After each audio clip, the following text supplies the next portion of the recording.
Bien, chiquillos, vamos a comenzar hoy día viendo lo que son las disoluciones, las propiedades generales de las disoluciones en química, ¿ya?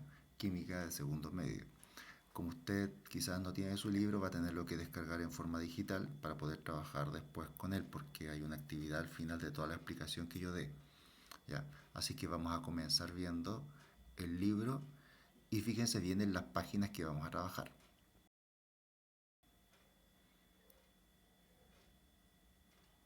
Vamos a ver entonces lo que son las sustancias, propiedades generales de las disoluciones. Ese es el tema y la unidad que nos toca ver ahora.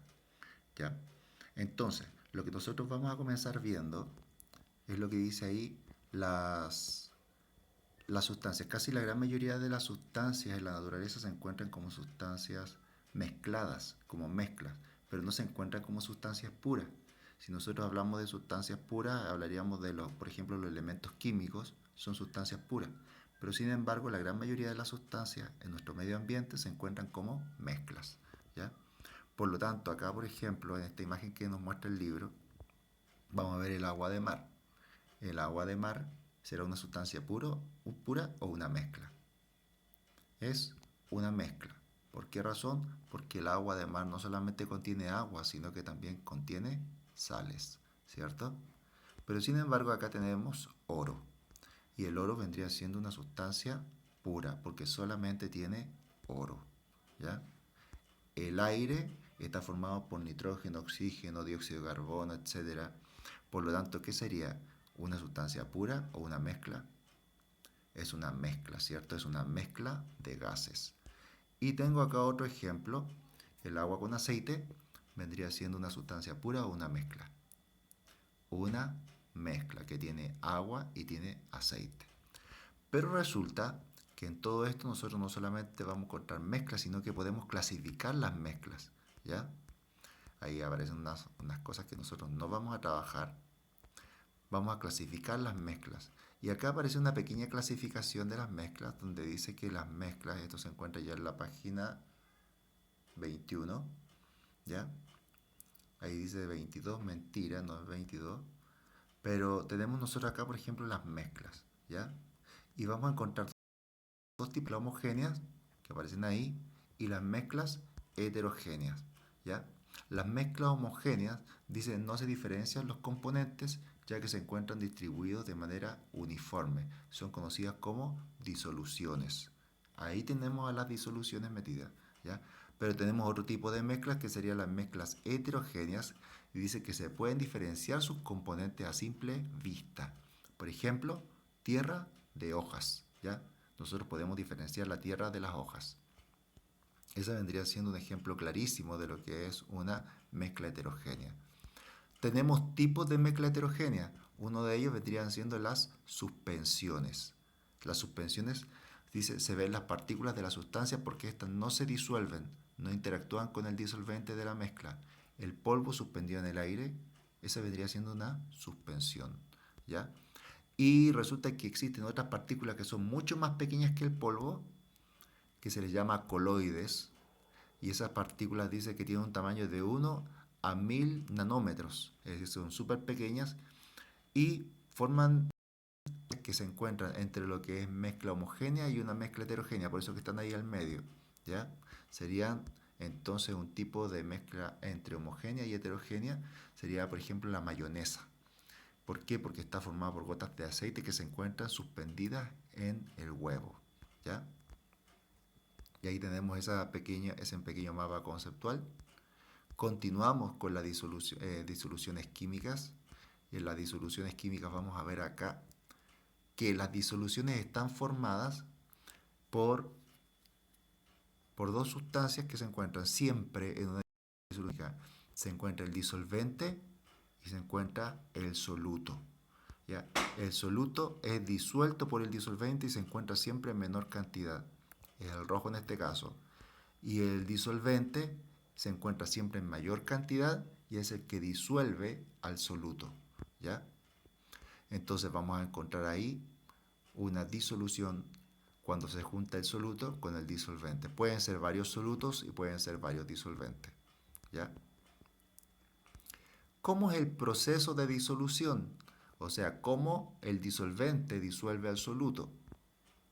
Y acá tenemos el proceso de la disolución. Tenemos, por ejemplo, un cristal, que es un cubo de cloruro de sodio, que es una sal, y ese cubo está formado por, fíjense, por cloro y por sodio. El cloro tiene un color y el sodio tiene otro color, que serían verde y azul, ¿cierto?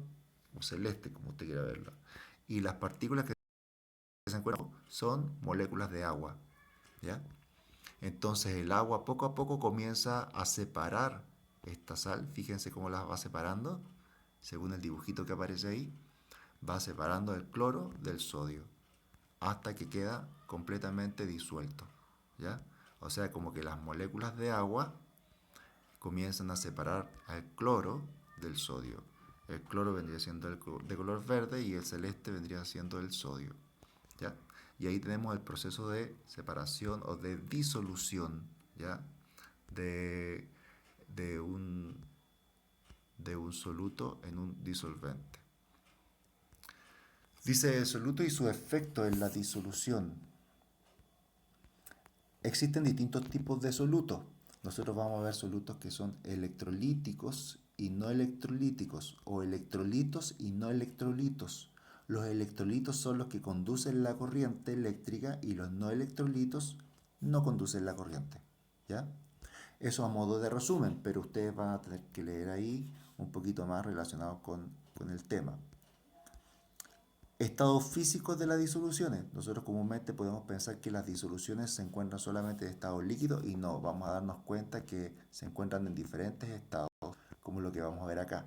Disoluciones sólidas, vamos a darnos cuenta que existen disoluciones sólidas, por ejemplo el acero vendría siendo una mezcla de carbono con otro soluto más y al disolverse y al mezclarse entre ellos, cuando se encuentran derretidos, obvio, ¿ya? Forman lo que es el acero. Disoluciones líquidas son más comunes. Por ejemplo, el agua, si yo agrego alcohol en el agua, vendría siendo una disolución líquida, ¿ya? Y disoluciones gaseosas, el aire.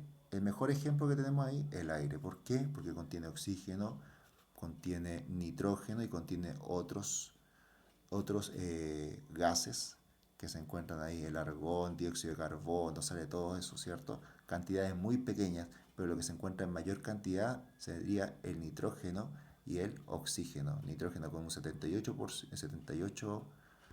por ciento de volumen y el oxígeno con un 20,9% de volumen, ¿ya? Entonces, vamos a encontrar que existen disoluciones sólidas, disoluciones líquidas y disoluciones gaseosas, ¿ya?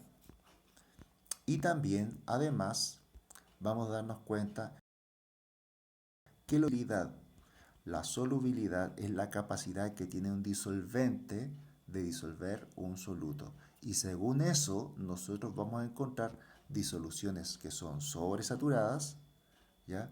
Que tienen mucho soluto y tanto así que pueden disolver mucho soluto, por eso que se ven de un color más oscuro, fíjense.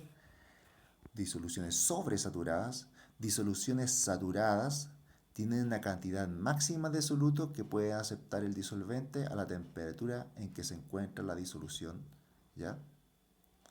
Y tiene la cantidad máxima de soluto.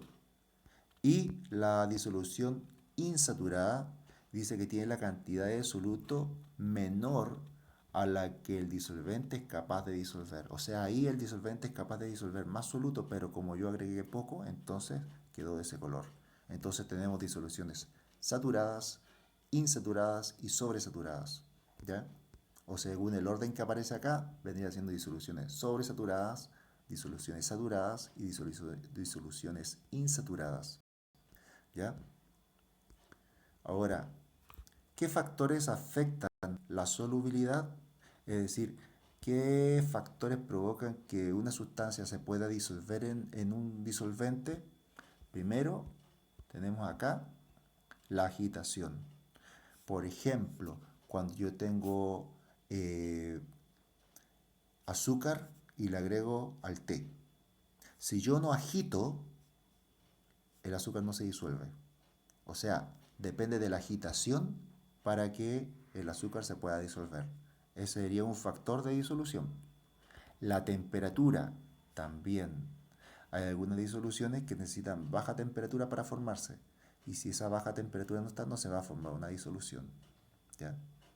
Por ejemplo, y acá da la explicación de algunas sustancias, ¿cierto? Y por último, la presión. La presión también vendría siendo un factor que interviene en la disolución, que se forme una disolución, ¿ya? Cuando existe mayor presión, es más probable que se forme una disolución. Por ejemplo, para formar Coca-Cola, se necesita que el gas sea apresionado, así como aparece acá en la Coca-Cola. Y tiene que producirse altas presiones. Y además también tiene que bajarse la temperatura. Entonces, ¿qué es lo que ocurre? Y ahí le ponen la chapita a la Coca-Cola. Y cuando la temperatura comienza a cambiar, se produce mucha presión en la botella. Por ejemplo, empieza a aumentar la temperatura, entonces se produce más presión. Y es muy probable que cuando haga mucho calor, entonces y uno va a abrir la botella, suena fuerte. ¿Por qué? Porque es todo el gas que está presionado ahí. ¿Ya? Entonces la presión también interviene en la solubilidad de una disolución. Entonces, si se dan cuenta, chiquillos, vamos a quedar hasta ahí, hasta esto, hasta la página 36 para el mapa conceptual que ustedes van a realizar. ¿Ya? El mapa conceptual, chiquillos, el mapa conceptual lo van a hacer en PowerPoint y lo van a mandar al correo del segundo medio C que tengo que hacer. ¿Ya? Van a mandarlo a ese correo, les voy a mandar el correo y ustedes una vez que hagan el PowerPoint, que va a ser en realidad una sola diapositiva donde va a estar todo ese mapa conceptual, ¿ya? No quiero un mapa conceptual con muchas flechas, sino que solamente de conceptos, palabras, ¿ya? Y breves definiciones de cosas que son importantes. Pero eh, ponerle mucho sería dejar todo poco claro. Y usted me va a pedir, profe, ¿puedo hacer otra diapositiva? Con una diapositiva cabe de más, ya le alcanza de más. Usted va a hacer dos. En la primera va a colocar su nombre, curso, la fecha y la asignatura. Y en la segunda me va a poner ahí el, su, el, la diapositiva donde aparezca el mapa conceptual que usted hizo. ¿Ya? O sea que ahí esa va a ser una nota de proceso, porque la nota real la voy a colocar después, ya, porque esto es como una antesala o una introducción para lo que nosotros vamos a trabajar durante este año. Y estamos tratando de que usted en este tiempo que tenemos acá en la casita sea de provecho, ¿ya? Así que los dejo con esa tarea, chiquillos, y nos veríamos entonces dentro de 2 semanas. Que les vaya muy bien, estudien, nos vemos, chao, chao.